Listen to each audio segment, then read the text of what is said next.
ठीक है, स्टार्ट करते हैं। ठीक है,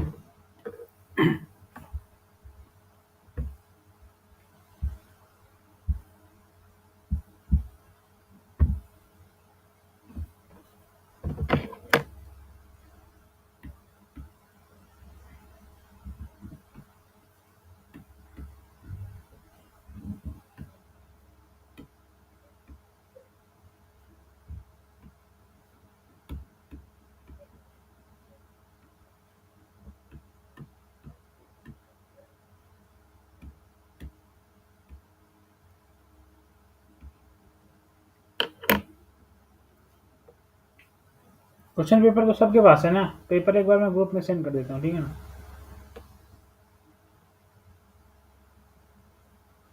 मेरी वॉइस क्लियर है ना? तो कंफर्म कर दो एक बार। Yes sir. स्क्रीन दिख रहा है ना? नहीं, मैंने लिखा नहीं, ये लिख दे रहा हूँ। दिख रहा है ना इसमें? यस सर, विजुअल है। कौन से क्वेश्चन पे थे? Page number 20। Page number 20।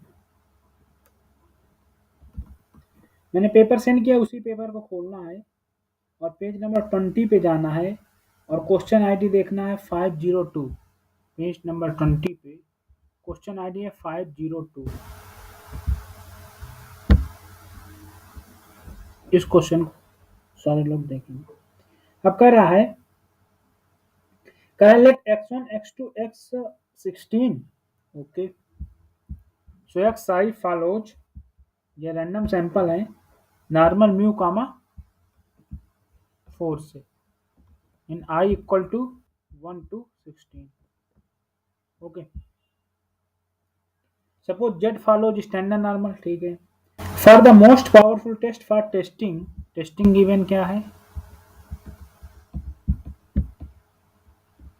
Testing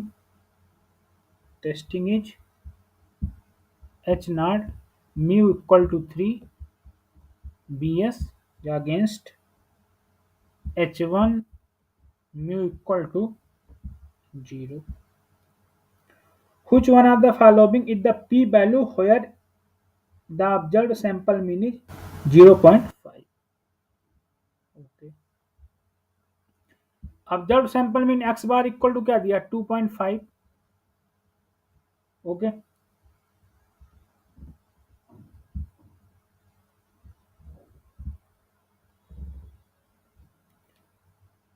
और पूछा क्या है? p value.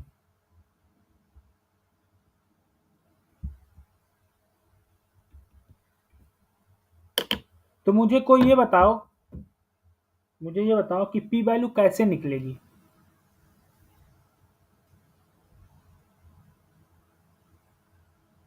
अच्छा, p वैल्यू क्या होता है ये बतलाओ।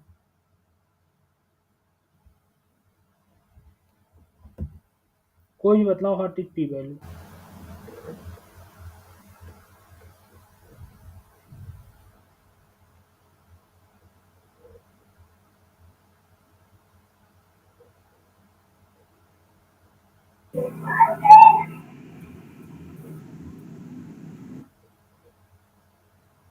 किसी को नहीं पता क्या? Sir, it is the minimum value of alpha where we can still reject our null hypothesis. Where we can Reject our null hypothesis is the minimum value of alpha where we can reject our null hypothesis. और किसी को आता है? और कोई?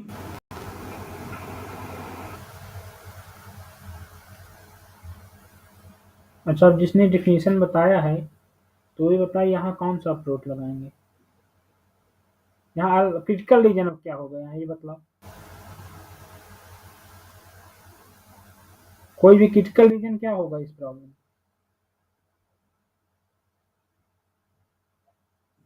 x bar minus mu upon sigma by root n less than k. क्या बोला, एक बार और बताना।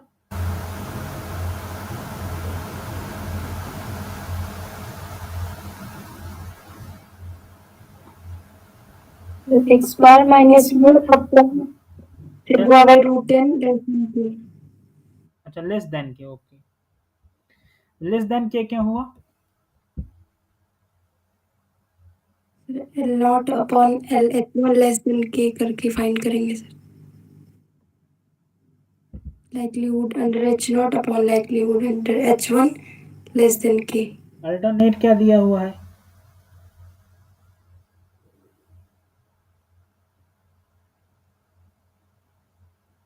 अल्टरनेट क्या दिया हुआ है? Mu is equal to 0। तो अल्टरनेट और उसके बीच क्या रिलेशन है? ग्रेटर और लेस का, मतलब नल और अल्टरनेट के बीच। Null is greater than alternate. मतलब alternate is less than null, okay. तुम्हारा सही है, लेस देन टाइप ही होगा, लेकिन यहाँ मैं बता रहा हूँ क्यों होगा। देखो अब जो नहीं जानता, देखो इसमें एक क्राइटेरिया है, या तो तुम क्रिटिकल रीजन फाइंड करने के लिए पी वैल्यू, जिसने किसी ने बताया कि minimum value of alpha for B greater than null hypothesis, ठीक है। ये पी वैल्यू की डिफिनीशन होती है, ठीक है। तो देखो पी वैल्यू डिपेंड करती है हमारी अल्टरनेट पर। जो पी वैल्यू होती है वो डिपेंड करती है हाइपोथेसिस। जैसे मान लो कोई हाइपोथेसिस, ये टेस्टिंग की हाइपोथेसिस है, ठीक है, theta equal to theta naught और बी एस, ये हाइपोथेसिस है theta equal to sorry is less theta naught या फिर ग्रेटर थीटा नॉट। अब यहाँ तीन तरह की हाइपोथेसिस पॉसिबल है ना, ग्रेटर थीटा नॉट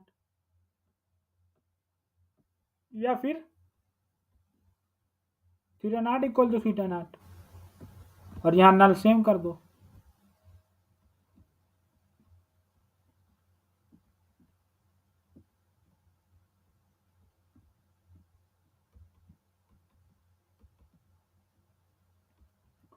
तो अब पी वैल्यू इनके लिए कैसे फाइंड करेंगे? जो पी वैल्यू होती है वो ओनली डिपेंड करती है तुम्हारा अल्टरनेट कैसा। इसमें अल्टरनेट कैसा है? Less than type. तो यहाँ जो पी वैल्यू होगी वो होगी एक्स बार लेस के, ठीक है। और यहाँ जो पी वैल्यू होगी वो ये ग्रेटर है, तो ये पहले केस पे हो जाएगी, ठीक है। और दूसरे केस में हो जाएगी probability of X bar greater के। मतलब मैं जनरल चीज बता रहा हूं। और तीसरे केस में क्या हो जाएगी बताओ कोई मुझे? तीसरे केस में क्या हो जाएगी? तीसरा case mod of X bar, mod of X bar greater के कर दो, या इसको तुम ये भी बोल सकते हो प्रोबेबिलिटी ऑफ, एक्चुअली इसे मॉड ऑफ एक्स बार मिलेगा, तो यहाँ probability of X bar greater के, या फिर लेस के भी कर सकते हो, 2 इंटू लेस के, क्योंकि इसको तुम 2 पार्ट्स में डिवाइड कर सकते हो ना, और नॉर्मल के केस में ये हो जाएगा 2 टाइम्स, ठीक है। अभी मैं तुमको इसका वो भेज दूंगा पी वैल्यू का।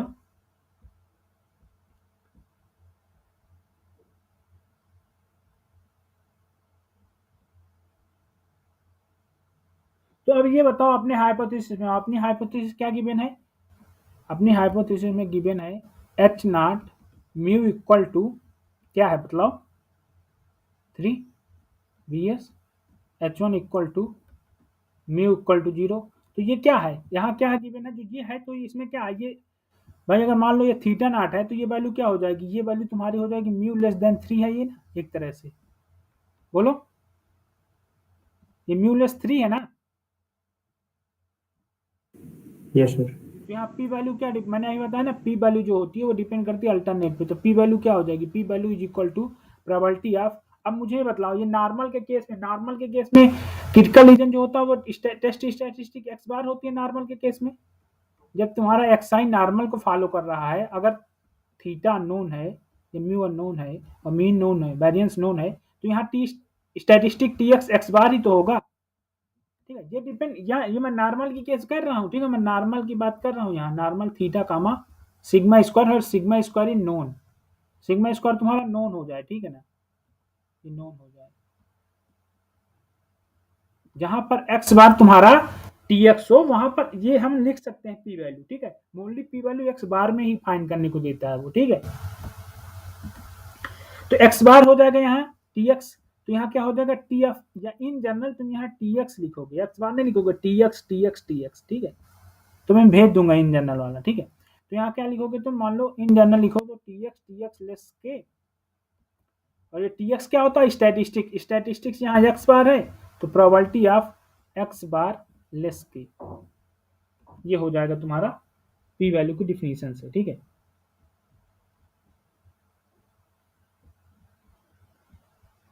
अब मुझे बताओ, अब ये तो इजी हो गया, अब इसकी प्रोबेबिलिटी तो फाइंड कर लेगा ना सब कोई, तो बताओ इसकी प्रोबेबिलिटी कैसे फाइंड करेंगे?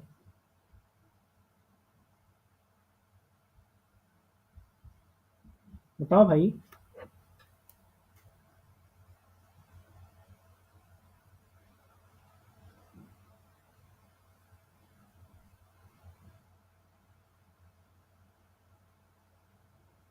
So standard normal का प्रयोग करना है।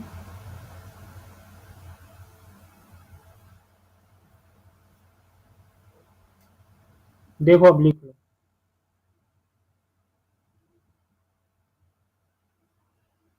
इसको स्टैंडर्ड नॉर्मल में कन्वर्ट कर देंगे भाई। रीजन ये है कि यहाँ देखो क्या है, ये तुम्हारा म्यू कामा 4 है, तो एक्स बार क्या फॉलो कर जाएगा, एक्स बार तुम्हारा क्या फॉलो करेगा,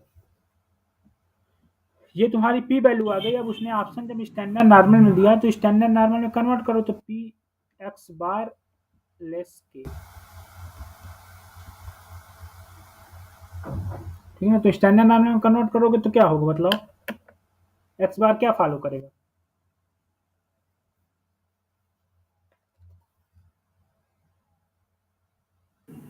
normal with mean mu and variance sigma square bar n. Mean कितना दिया है गिवन है यहाँ, So 3. 3, और सैंपल मीन क्या है, बार 2.5 है। 2.5. 2.5 से 3 माइनस करो कितना आएगा, -1/2। और जब सिग्मा बाई रूट एन करोगे तो क्या आएगा,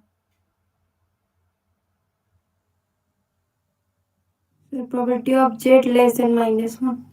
तो यहाँ क्रिटिकल मतलब एक तरह से क्या, जैसे तुम्हारा टेस्ट स्टैटिस्टिक क्या बनेगा, यहाँ जो टी एक्स बनेगा वो बनेगा क्या, X bar minus mu divide by sigma by root N.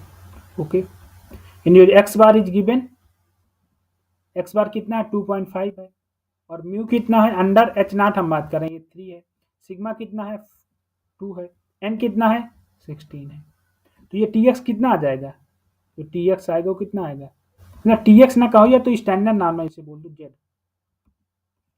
इसको जेड भी बोल सकते हो ना तुम, इसको जेड बोल दो, तो ये जेड कितना आएगा यहाँ से, जेड जेड नॉट मतलब कैलकुलेटेड, कैलकुलेटेड कितना आएगा -1. -1 तो ये क्या हो जाएगा, probability of Z less less than -1। ठीक है। अब ये प्रोबेबिलिटी गिवन है कहीं इसी option, probability of z greater than 1 हो जाएगा। ये अच्छा लेस नहीं दिया है, आपसे ग्रेटर ग्रेटर हो जाएगा, रीजन ये हो जाएगा ग्रेटर का, क्यों, क्योंकि इक्वल होंगे ना दोनों, क्योंकि yes sir z greater than 1 होगा ना। हाँ अच्छा सॉरी उसमें वो इसको जब चेंज करोगे तो फाइव ऑफ -1 एंड 1, ठीक है।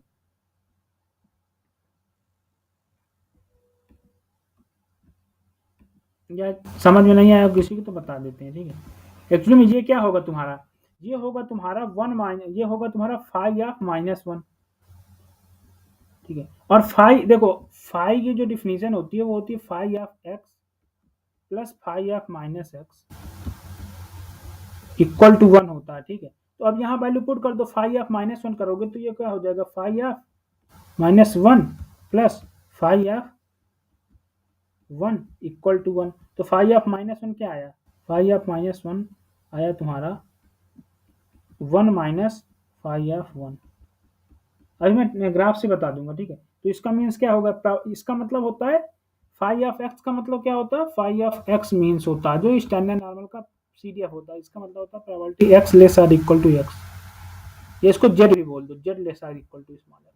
तो इसका मतलब क्या हुआ, 1 माइनस प्रोबेबिलिटी z लेस 1, और इसका मतलब क्या होगा, प्रोबेबिलिटी z ग्रेटर 1।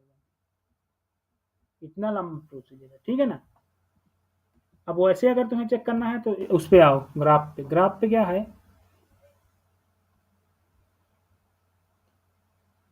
ये स्टैंडर्ड नॉर्मल का मान लो ग्राफ है, ठीक है।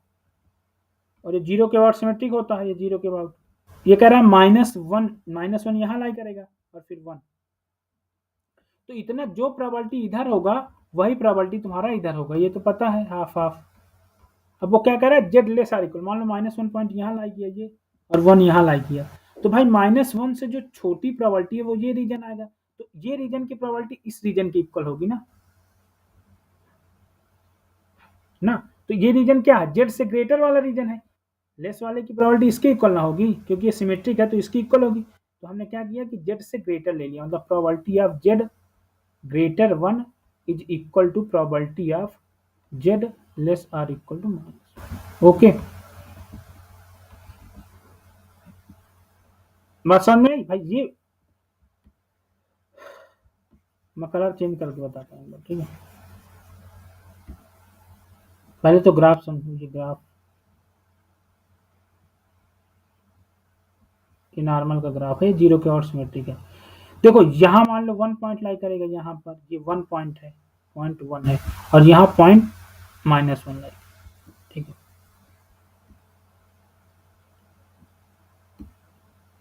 ठीक है, देखो ये जो पूरी प्रोबेबिलिटी हमको,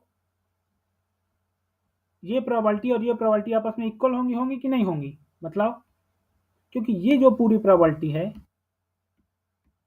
जो ये पूरी प्रोबेबिलिटी है, ये प्रोबेबिलिटी और ये प्रोबेबिलिटी इक्वल होती है क्योंकि 0 के बाद सिमेट्रिक होता है। तो ये प्रोबेबिलिटी इक्वल है, तो ये अगर ये पूरा इक्वल है तो इसके आगे जो ये प्रोबेबिलिटी और इसके पीछे ये भी इक्वल होंगी, ठीक है, क्योंकि 0 के बाद सिमेट्रिक है। तो उसने दिया है कि प्रोबेबिलिटी ऑफ, उसने दिया probability of Z less -1, so this is equal to probability of Z greater 1। किसी कोई प्रॉब्लम हो तो पूछे। अब यहाँ मैंने थ्योरेटिकल बता दिया, ऐसे सॉल्व कर लो, वहाँ ग्राफ से बता दिया, यहाँ पर ये तुम्हारा पी वैल्यू आ गई। अब मैं एक टेबल तुमको लिखवा देता हूँ पी वैल्यू की, ठीक है। देखो, तो पी वैल्यू की टेबल मैं बताता हूँ क्या लिखना है। देखो, अगर तुम्हारा अल्टरनेट, यहाँ लिखो अल्टरनेट, ठीक है, अल्टरनेट। देखो, अगर H1 तुम्हारा है mu naught equal to mu naught, और अगर H1 तुम्हारा है म्यू ग्रेटर म्यू नॉट, और अगर H1 तुम्हारा है म्यू लेस म्यू नॉट, तो यहां पर जो पी वैल्यू आएगी वो होगी probability 2 into 1 minus five of mod of Z alpha, ठीक है। यहां जो होगी वो होगी probability 1 minus five of Z alpha, और यहाँ जो प्रोबेबिलिटी होगी वो probability equal to 1 minus five of, probability नहीं, ये पी वैल्यू है, ठीक है, जेड अल्फा। सॉरी, यहाँ 1 माइनस नहीं होगा, ये वैल्यू है पी वैल्यू की, ठीक है, पी वैल्यू की वैल्यू है, ठीक है, ये पी वैल्यू है। अब एक क्रिटिकल रीजन भी, यहाँ क्रिटिकल रीजन में लिख दे रहा हूँ, यहाँ क्रिटिकल रीजन क्या होगा। देखो, पहले केस में क्रिटिकल रीजन तुम्हारा ये हो जाएगा, Z alpha greater Z alpha by 2 और Z alpha less than Z minus Z alpha by 2, ठीक है, माइनस जेड अल्फा बाई 2। दूसरे केस में क्या होगा, Z alpha greater Z alpha हो जाएगा। तीसरे केस में क्या होगा, जस्ट इसका अपोजिट हो जाएगा, Z alpha less minus Z, ठीक है। जेड अल्फा नहीं, एक्चुअली में जीरो लो ना, एक जीरो रहेगा ना।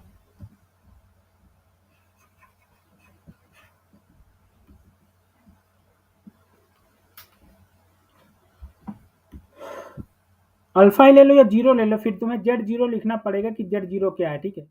जेड जीरो जो है ये तुम्हारी वैल्यू है X bar minus mu naught divide by sigma upon root 1, और यहाँ पर जो नल है वो नल सेम है सब में, mu equal to mu naught. और अब यहाँ जेड जीरो लिखो, यहाँ भी जेड जीरो, यहाँ भी जेड, कंफ्यूज मत होना, यहाँ जेड जीरो, यहाँ जेड जीरो, यहाँ जेड जीरो, ठीक है। और क्रिटिकल रीजन, अब यहाँ क्रिटिकल रीजन तुम डिफाइन, यहाँ एक्चुअली में क्रिटिकल रीजन है मार Z zero greater Z alpha by 2,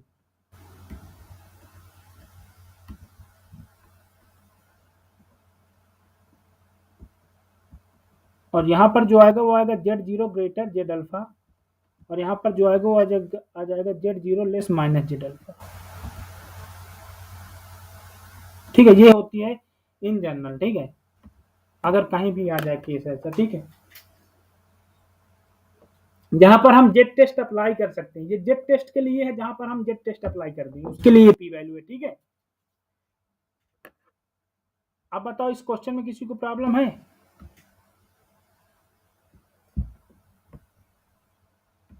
देखो इस क्वेश्चन में सिंपल सा क्या बोला था कि पी वैल्यू फाइंड करना था, उसने कुछ वैल्यू दिया था। पहले तो उसने हाइपोथेसिस ये दिया था और फिर एक्स बार वैल्यू दिया था। ये क्वेश्चन है मेनली। ठीक है, तो मैंने बताया क्या कि ये इसको छोड़ दो, वो और इक्वल लिखा है। ठीक है, यहाँ पर मैंने क्या बताया कि कुछ नहीं करना, ये फार्मूले लगा देना है बस। Z0 की वैल्यू निकाल लो, Z0 ये ऐसी वैल्यू निकाल लो, यहाँ पर रखकर वैल्यू निकाल लो और इस वाली वैल्यू पे रख दो।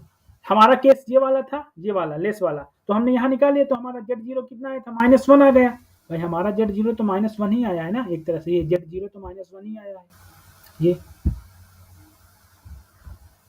तो ये -1 आया, क्यों? Z यहाँ पर क्या था, मान लो Z0 निकालना है यहाँ। ठीक है, तो कितना आया? ये -1 कैसे आया? अब देखो ये -1 ऐसे आया है, कंफ्यूज मत होना। 2.5 -3 डिवाइड बाई 4 डिवाइड बाई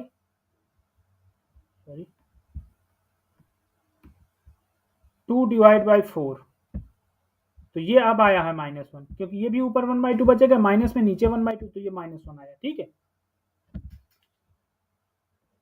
अब बताओ किसी को अगर कोई दिक्कत हो तो नहीं आगे सॉल्व करें पी वैल्यू के बाद। ये कोई सर हाँ बोलो। हेलो हाँ सर, सेकेंड केस में ना मुझे लग रहा है जहाँ तक कि वो सेकेंड केस में सी का जो वैल्यू यहाँ 2.5 है उस पर डिपेंड करता है। अगर ये 2.5 ना हो, ये ज्यादा हो वैल्यू, तो वो वैल्यू पॉजिटिव आएगा। मतलब ये ऑलवेज ही करेक्ट नहीं है, ऑलवेज करेक्ट नहीं कहेंगे कि पी वैल्यू 1 - 5 ऑफ 1 होगा। मैंने क्या बता, क्या ऑलवेज मतलब ये चीज ये हाँ सर, सेकेंड केस। हाँ मैंने क्या बोला कि हाइपोथेसिस तुम्हारी ऐसी है ये, और अल्टरनेट ये है। तो तुम क्या बोल रहे हो कि अगर एक्स बार तुम्हारा ऑलवेज, हम ये करेक्ट नहीं कह सकते। तो मुझे ये बतलाओ हाँ, अगर कि एक्स बार का वैल्यू अगर 2.5 ना होके अगर 3.5 रहेगा, तो वो वैल्यू पॉजिटिव आएगा, तो वहाँ 5 ऑफ जेड हो जाएगा।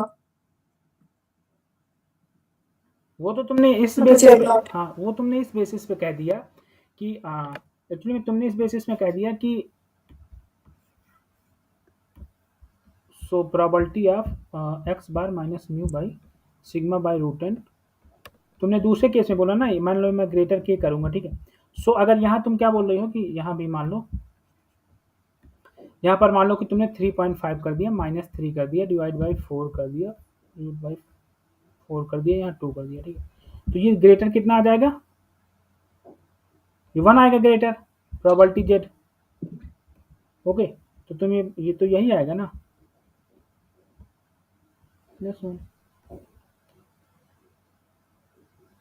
सर प्रीवियस केस में ही अगर मतलब प्रीवियस सेकेंड केस में ही अगर एक एक्स बार का वैल्यू 3.5 रख दें,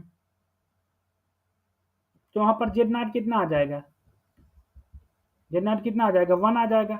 ओके, 3.5 अगर रखेंगे 1 आ जाएगा, तो 1 आ जाएगा जब तो तुम्हारा क्या आ जाएगा? Phi of 1। फाई ऑफ 1 को मतलब क्या? Probability Z less or equal to 1। अब बताओ तुम क्या बोल रहे हो? मतलब ये यही केस को तो फॉलो किया ना, इसी केस को तो फॉलो किया ना। तुम्हारा सेकेंड केस कभी रॉन्ग नहीं, डिपेंड करेगा तुम्हारी हाइपोथेसिस पर। मेरी तुम बात नहीं समझ, Z0 कितना भी लॉन्ग कर दो ना, डिपेंड करेगा तो ऑल्टरनेटिव हाइपोथेसिस पे तो डिपेंड करता है। हाँ, अल्टरनेट पे डिपेंड करता है। ये ऑलवेज ट्रू होगा कि मतलब तुम्हारे कहने का मतलब कि अल्टरनेट जैसा लोग ग्रेटर वाला, तो ये लेस वाली ही वैल्यू तो देगा।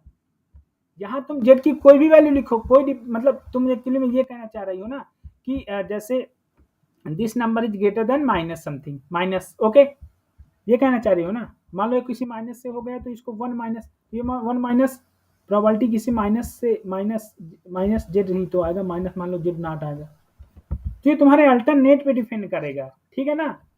ऑलवेज ट्रू क्यों नहीं होगा, ये ओके अल्टरनेट जब तुम्हारा ग्रेटर वाला है तो ऑलवेज ट्रू तो होगा ना। बस समझ ओके गए? सर। या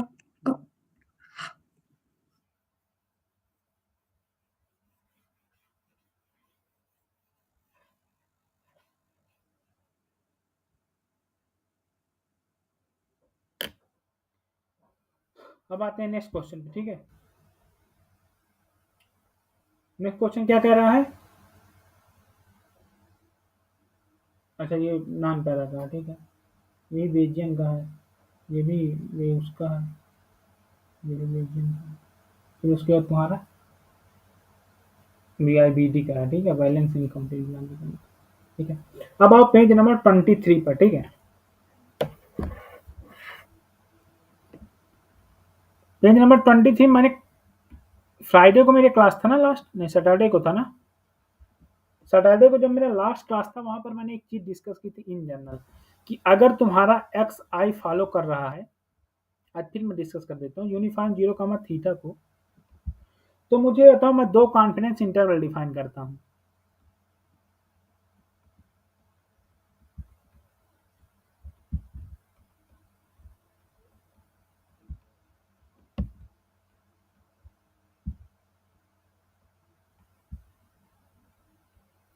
एक कॉन्फिडेंस इंटरवल आई है और एक कॉन्फिडेंस इंटरवल जे है, और आई जो है वो है A X order N comma B X order N, and X order A and B are positive, okay.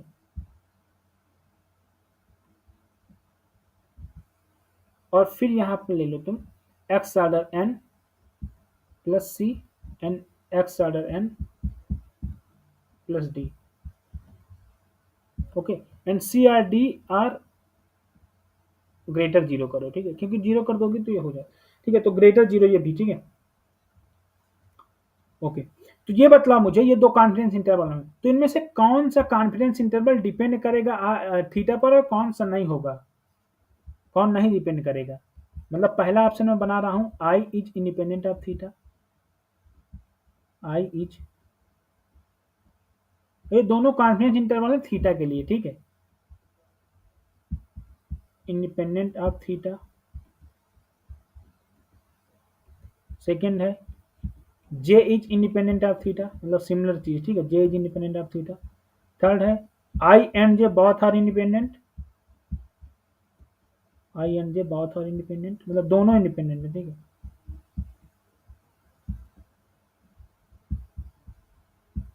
Independent of theta, और थर्ड है दोनों इंडिपेंडेंट नहीं है, मतलब नार I means I and J both depend on theta, I and J both depends on theta.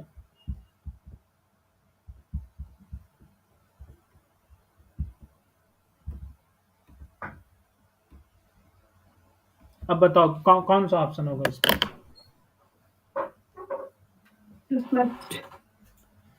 One true होगा, ठीक है, मतलब पहला ऑप्शन ट्रू होगा, I not independent, I independent of theta, पर जे इंडिपेंडेंट नहीं होगा थीटा से।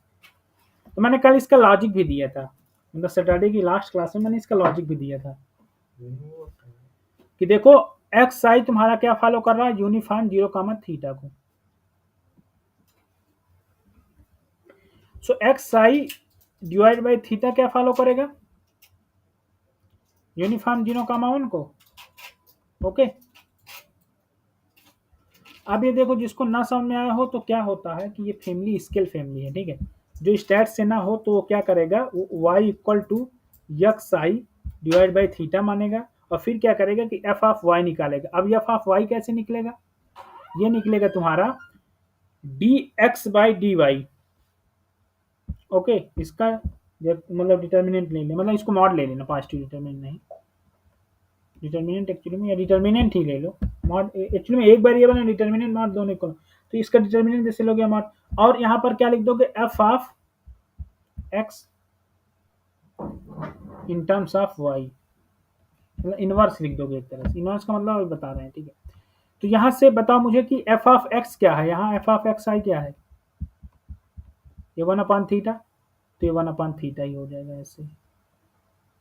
और यहाँ से dx/dy क्या आएगा, तो dx/dy is equal to theta dy, तो dx and dy equal to theta, dx/dy equal to theta. तो यहाँ जैसे तुम थीटा से मल्टीप्लाई कर दोगे तो ये हो जाएगा 1, ये 1 हो गया। और इसकी रेंज क्या हो जाएगी, रेंज पहली तो 0 हो जाएगी, जैसे यहाँ 0 रखोगे, और दूसरी रेंज क्या हो जाएगी yi 1, तो ये हो जाएगा यूनिफॉर्म 0। जो स्टैट से नहीं है वो, जो स्टैट से नहीं उनके लिए मैं रिजल्ट को लिख दे रहा हूँ, ठीक है। जनरल रिजल्ट होता है कि अगर xi तुम्हारा यूनिफॉर्म 0, थीटा को फॉलो कर रहा है, मान लो θ1 θ2 से समझो, या a, b से समझो, a, b से समझो, तो ये क्या होता है कि xi minus a divide by b minus a, ये हमेशा फॉलो करेगा तुम्हारा यूनिफॉर्म 0, 1 को, ठीक है। ये होता है, ठीक है। पहला रिजल्ट अगर इफ ये देन ये, ओके, ठीक है। अब तुम a और b की वैल्यू कुछ भी रख दो, मतलब इस तरह रखो कि डिफाइन हो जाए, ठीक है ना। अब तुम इस नीचे वाले को इनडिफाइन कर दो, b और a इक्वल रख दो, तो ये पॉसिबल नहीं है, b एंड इक्वल नहीं होंगे, ठीक है। निगेटिव ले सकते हो, पॉजिटिव ले सकते हो, लेकिन इक्वल मत ले लेना कि ऐसा रैंडम वेरिएबल हो ना जो डिफाइन हो, ये रिजल्ट होता है, ठीक है। और एक चीज ऐड देखो, xi जैसे अब ऐड वाला भी होता है ना कि xi अगर यूनिफॉर्म a, b को है फॉलो कर रहा है, a, b को, देन तुम्हारा क्या हो जाएगा, मान लो कि हाँ a, b ले लिए, या θ1 θ2 लो, यहाँ θ1, θ2, देन तुम्हारा क्या हो जाएगा, a xi प्लस b, जो ये फॉलो करेगा ये फॉलो कर जाएगा तुम्हारा क्या, uniform a theta plus b θ1, a θ2 plus b, यही होगा ना। सही है गलत, मैं सही बोल रहा हूँ या गलत, बोलो। मैंने जो यहाँ लिखा है वो चीज सही है या गलत,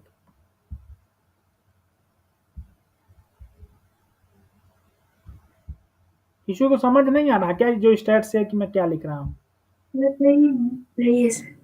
ठीक है। इसके बाद एक प्रॉपर्टी और हो सकती है, मतलब देखो अभी तो 2 का यूज है तो 2 बना लो, ठीक है। तो ये तो समझ में आ गया होगा कि xi/θ यूनिफॉर्म 0, 1 को कैसे फॉलो कर रहा है। ये जिसे ना समझ में आए तो वो पूछ सकता है। अब आओ,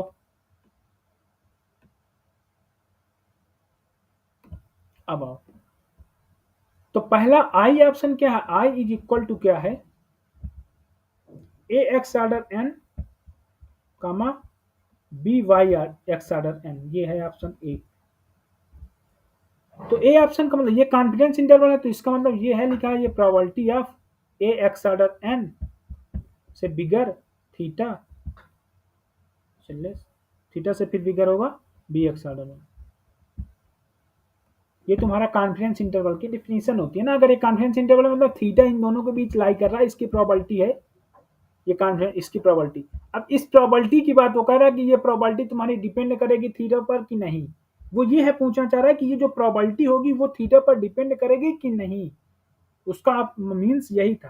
तो इस प्रोबेबिलिटी को अगर तुम्हें निकालना है तो तुम क्या करोगे, थीटा के फंक्शन में तो तुम प्रोबेबिलिटी नहीं कभी फाइंड कर सकते, इसको एक्स ऑर्डर एन में ही लाना पड़ेगा। तो इसको क्या लिख सकते हो बताओ, यहां से एक्स ऑर्डर एन कैसे होगा, यहाँ X order N divide by theta, बताओ यहाँ क्या लिखे हम, डी और यहाँ ए, यही होगा ना।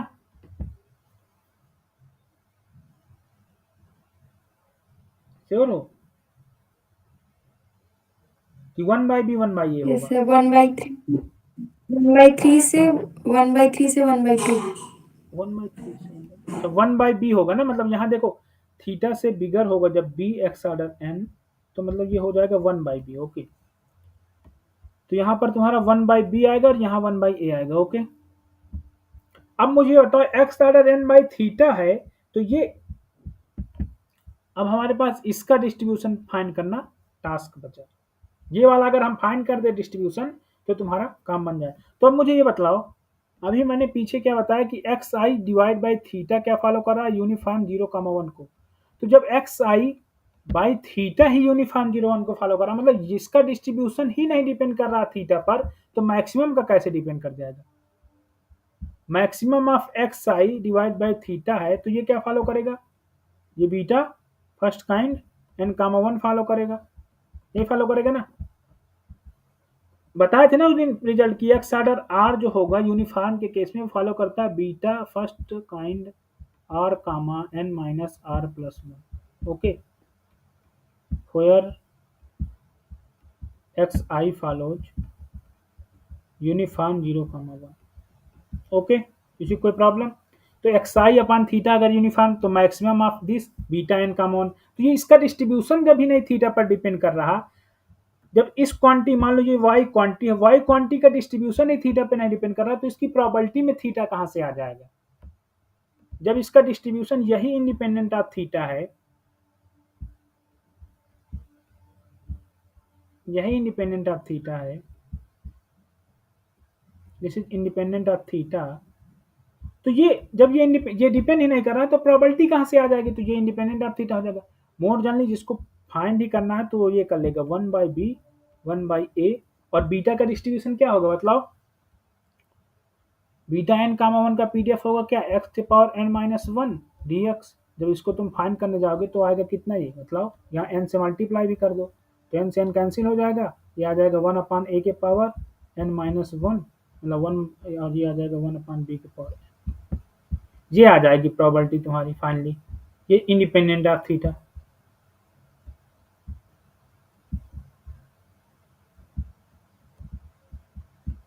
अब आओ दूसरे केस में, मतलब जे का इंटरवल देखो, तो जे का इंटरवल क्या है, जे का इंटरवल हमने लिया था क्या, X order n plus C comma X order n plus D. तो अब मुझे ये बताओ यहाँ से क्या होगा, इसको मैं प्रोबेबिलिटी टर्म में ऐसे ही लिखूंगा, probability of X order n plus C greater theta greater X order n plus D. Okay, अब यहाँ से बताओ थीटा की वैल्यू क्या, मतलब एक्स ऑर्डर n, यहाँ से लाई करेंगे तो एक्स ऑर्डर n क्या आएगा, यहाँ थीटा से बिगर आएगा, सॉरी थीटा माइनस डी से बिगर आएगा तुम्हारा एक्स ऑर्डर n, और इससे बिगर आएगा तुम्हारा क्या, थीटा माइनस सी। ओके, ये हो जाएगी प्रोबेबिलिटी। अब एक्स ऑर्डर n क्या है, अब तुम क्या करो, थीटा से डिवाइड कर दो सारे में, तो कोई दिक्कत नहीं, इसको ये भी लिख सकते हैं ना, 1 माइनस डी बाई थीटा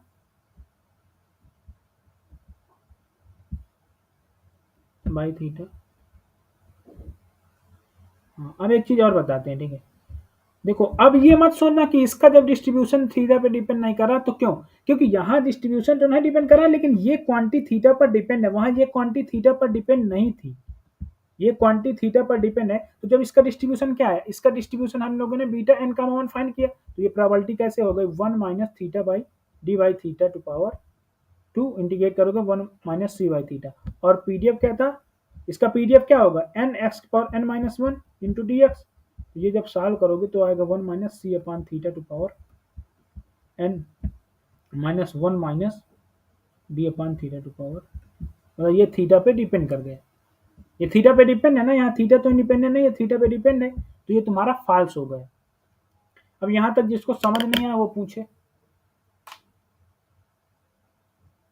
इसमें क्या करना था, तुम्हें पहले चेक कर लेना था कि अगर ये स्केल फैमिली है, तो तुम्हारा स्केल फैमिली है, तो स्केल के टर्म में कॉन्फिडेंस इंटरवल एग्जिस्ट करेगा। अगर ये रेंज लोकेशन फैमिली है या ओरिजिन फैमिली है, तो ओरिजिन लोकेशन फैमिली में क्या होता है, location shifted confidence interval exist करेगा। अब मैं नेक्स्ट एग्जांपल ऐसे बनाता हूं, मान लो कि एक्स आई तुम्हारा फॉलो कर रहा है uniform theta comma theta plus 1, इसको फॉलो कर रहा है,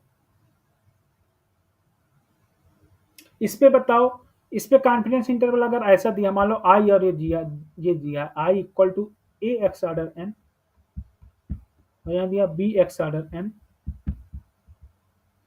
और यहाँ जे दिया है तुम्हारा एक्स ऑर्डर एन प्लस सी। अब इसमें बताओ ये किस में डिपेंड करेगा, मतलब इसमें कौन सा इंडिपेंडेंट होगा थीटा में, आई और जे में कौन सा इंडिपेंडेंट ऑफ थीटा होगा, बताओ।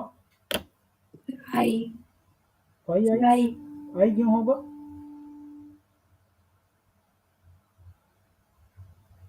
आई लोकेशन चेंज है ना, मैंने इस बार लोकेशन चेंज किया, आई में स्केल चेंज है, थीटा कामा थीटा प्लस 1 मैंने लिखा ना। तो तुम ये बताओ एक्स आई माइनस थीटा क्या फॉलो कर जाएगा? यूनिफॉर्म 0,1।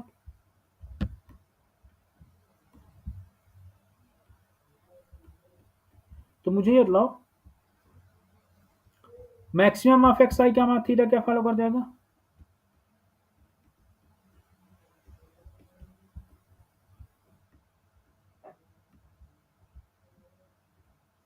ये beta first kind n comma 1 follow कर जाएगा। ओके, नाउ जे पे फोकस करना। जे इक्वल टू क्या है? जे इक्वल टू है probability of X order n plus C greater theta greater X order n plus D. तो यहां से तुम्हें पता क्या चला? यहां से पता चला, मान लो थीटा, यहां से क्या पता चला कि एक्स ऑर्डर n जो है वो बिगर है तुम्हारा थीटा माइनस डी से, एंड देन बिगर है तुम्हारा ये थीटा माइनस सी से।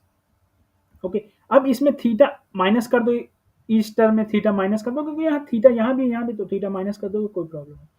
तो ये theta minus D minus theta करोगे, अब X order N minus theta करोगे, theta minus C minus theta करोगे। किसी ने मैसेज किया क्या?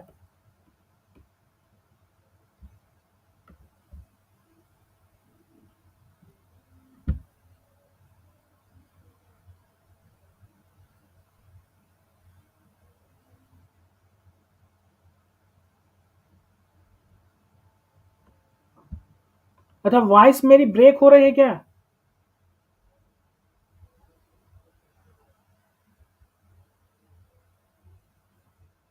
बोलो भाई, तुम लोग, वॉइस मेरी ब्रेक हो रही है क्या?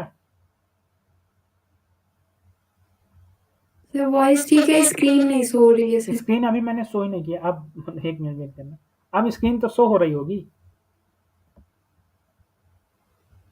शो हो रहा है ना? नहीं सर, शो हो रहा है कि नहीं? नहीं सर। ओके, कब से नहीं शो हो रहा था?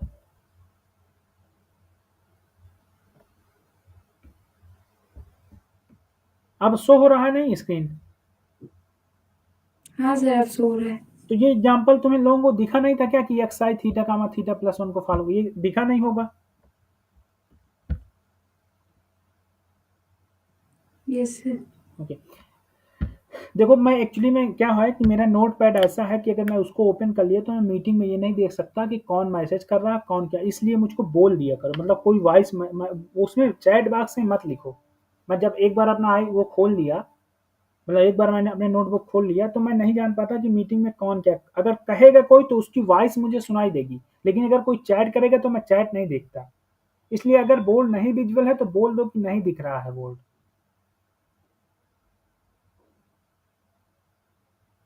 ठीक है?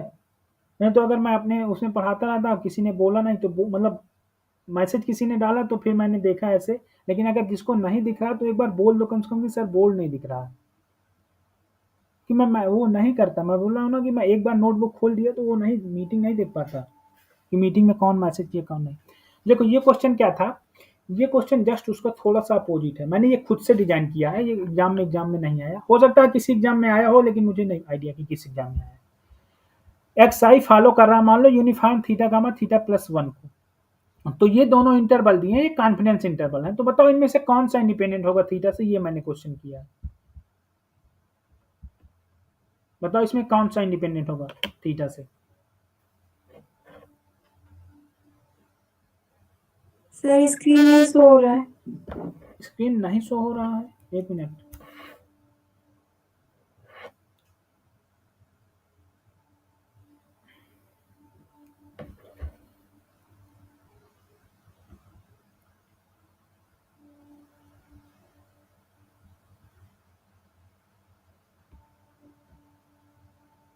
अब तो शो हो रहा है मेरे हिसाब से, अब शो हो रहा है ना?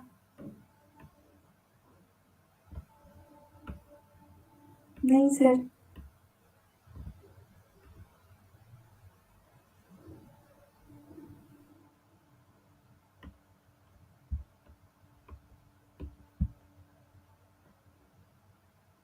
अभी भी नहीं शो हो रहा?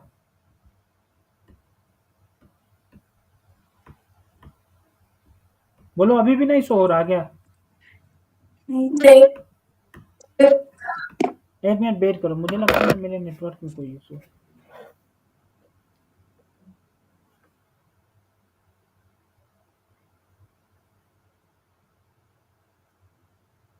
चलो हो गया, यहीं पर क्लास इन करते हैं, कल करेंगे बाकी, ठीक है? सर इसमें ना एक चीज़ कि हाँ, जिसको ऑप्शंस डाउट को हम डायरेक्टली एलिमिनेट कर सकते हैं विदाउट सॉल्विंग द प्रॉब्लम। हाँ, हाँ। कि फर्स्ट वाला जो था कि हाँ, दैट रुको मैं डिपेंड्स बता ऑन वही द बताने जा स्केल रहा था। फैमिली हाँ, एंड द सेकंड यही बताने एंड द जा रहा सेकंड था इज मैं। That belongs to the location family. हाँ, यही बताने जा रहा था। एक्चुअली मेरा बोर्ड नहीं काम किया। जो सेकंड बोर्ड में लिखा है मैंने, वो लिखा है लोकेशन फैमिली एंड फर्स्ट लिखा है scale family. If my PDF is scale family, then the confidence interval is the type of scale family. Okay, अगर मेरा PDF ही स्केल फैमिली का है तो उसका जो कॉन्फिडेंस इंटरवल आएगा वो स्केल फैमिली वाला ही आएगा। अगर वो लोकेशन फैमिली से है तो कॉन्फिडेंस इंटरवल लोकेशन फैमिली से आएगा। अगर वो स्केल और लोकेशन दोनों से है तो स्केल और लोकेशन दोनों से आता है। जैसे नॉर्मल में क्या होता है, स्केल और लोकेशन दोनों होती है तो उसमें स्केल सर और लोकेशन वॉइस ब्रेक हो रही है, एक्चुअली मेरे यहाँ वॉइस मैं बता ब्रेक रहा हो हूँ। रही है, हाँ, क्लियर नहीं आ रही।